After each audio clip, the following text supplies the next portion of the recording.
Hey guys, this is Greg with Medical Muscle. In this video, I'm going to show you how to download Anki and how to do some add-ons onto your Anki deck to really optimize your Anki ability. So what we're going to start with is downloading Anki. We're going to scroll down and you're going to see these different downloading options. Okay, if you have a Mac, you're going to go through this process. If you have Windows, you're going to download one of these. Okay, and we're going to open up Anki. Okay, here's my Anki. Here we go. And here's some old decks that I had. Okay, I'm going to make a new deck, create deck. The deck is Anki, just Anki. I'm just going to call it Anki. Okay, there's my little Anki deck right here. It's empty. There's nothing in here. Congratulations. So let's do some add-ons. Image Occlusion. This is one of my absolute favorite, and I'll show you guys how to utilize this to the best of your ability. So we're going to go to Image Occlusion add-on. You can just search this on Anki Web. I'm going to scroll down to the bottom. I need this little code here because that's going to allow me to upload this specific add-on into Anki. So I'm going to go back to the Anki app. I'm going to go to Tools and add-ons, and then I'm going to go get add-ons, and I'm going to paste that little code into here. Okay, so after that, I'll show you what this looks like, guys. So I've already downloaded that. I'm going to open up this other tab. So here's a picture of a cell. Okay, this is the best way to use image occlusion. So this is an image right off the internet. So I'm going to screenshot this picture of a cell. Okay, screenshot that. Then I'm going to go back to my Anki. I'm going to go add. And look, this little purple thing right here. This is your image occlusion. So I'm going to look at the most recent that just popped up. Right here. And here's the cell, right? It was under that little purple tab. You guys can see that right there. That's the image occlusion. So we've just downloaded that. Okay, so here's your cell.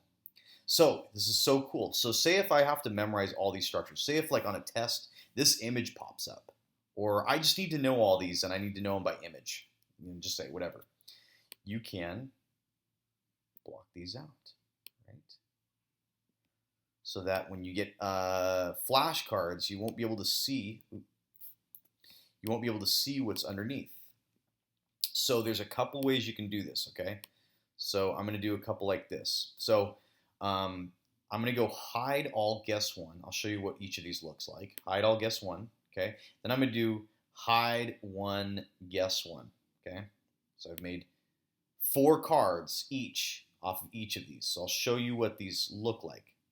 So I'm going to go to the deck, study now.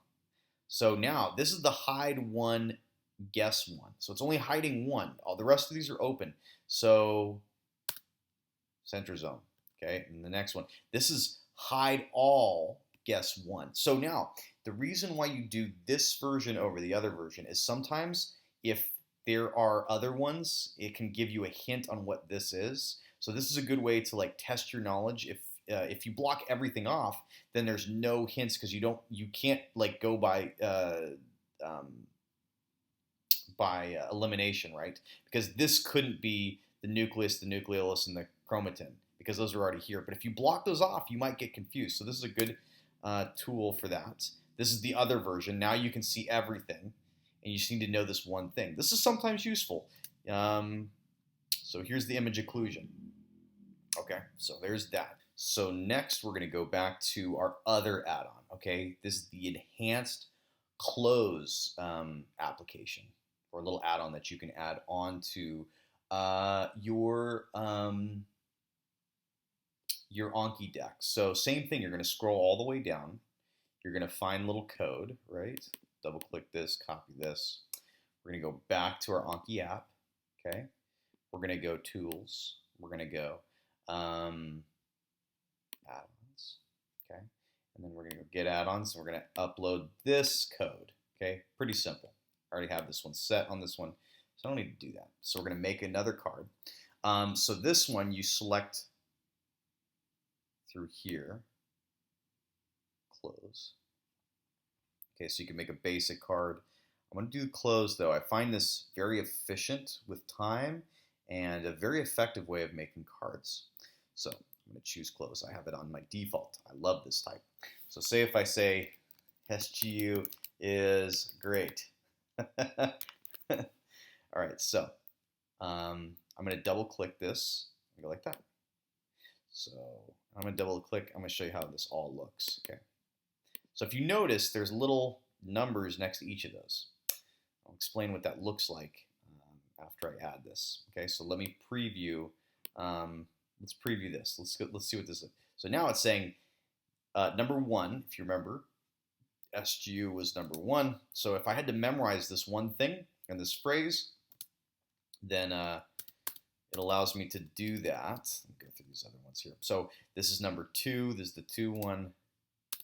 And that's the 3 one. So it allows you to make 3 flashcards from one phrase. So it's very efficient with your time.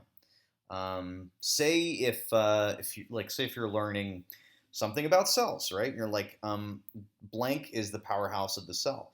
You could put, mitochondria as the, number 1, right? Or mitochondria is the blank of the cell. You can make multiple flashcards in one shot. Now, the numbering system behind that. All right, let's say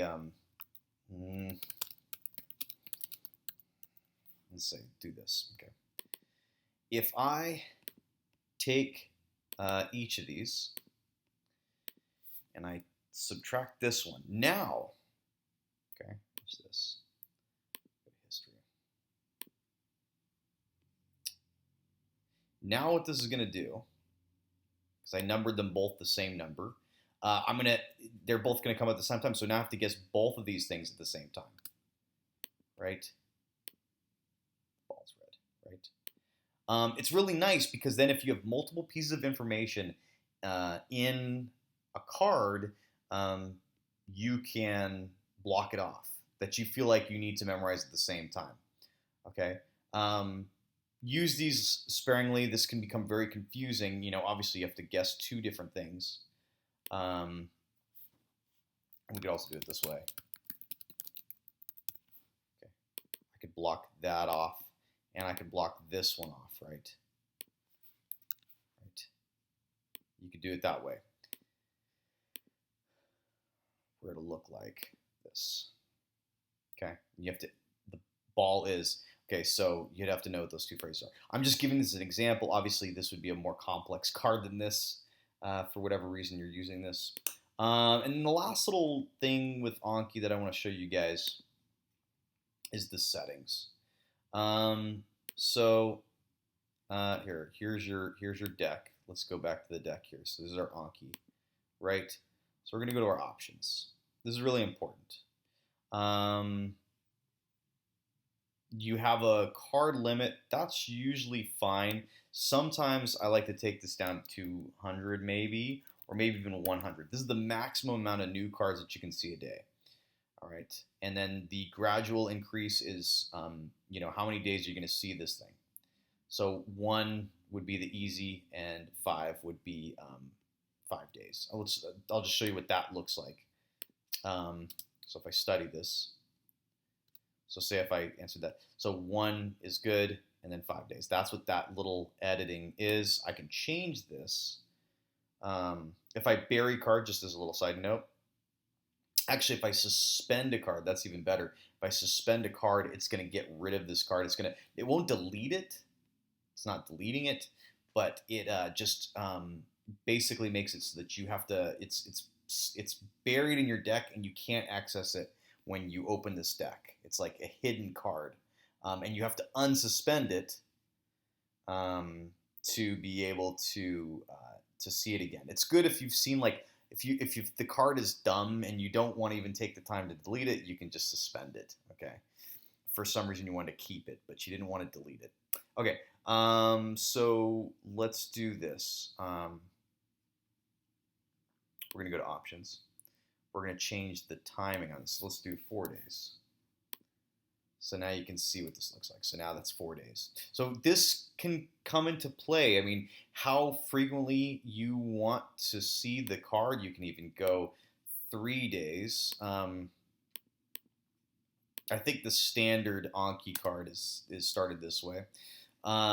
So, play with these. I always preferred 1 and like 5.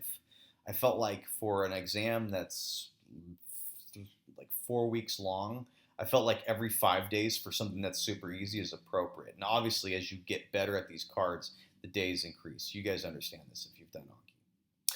Okay, I hope that's an overview, a good overview of like how to make your own cards. It's pretty easy. Say if you ever just want to just go back to the basic card, then it's a front and a back. Okay, then it's a simple flashcard app. But I just wanted to optimize you guys so you had some extra stuff to utilize. All right, guys. I hope you are kicking butt in school, and I wish you all the best of luck.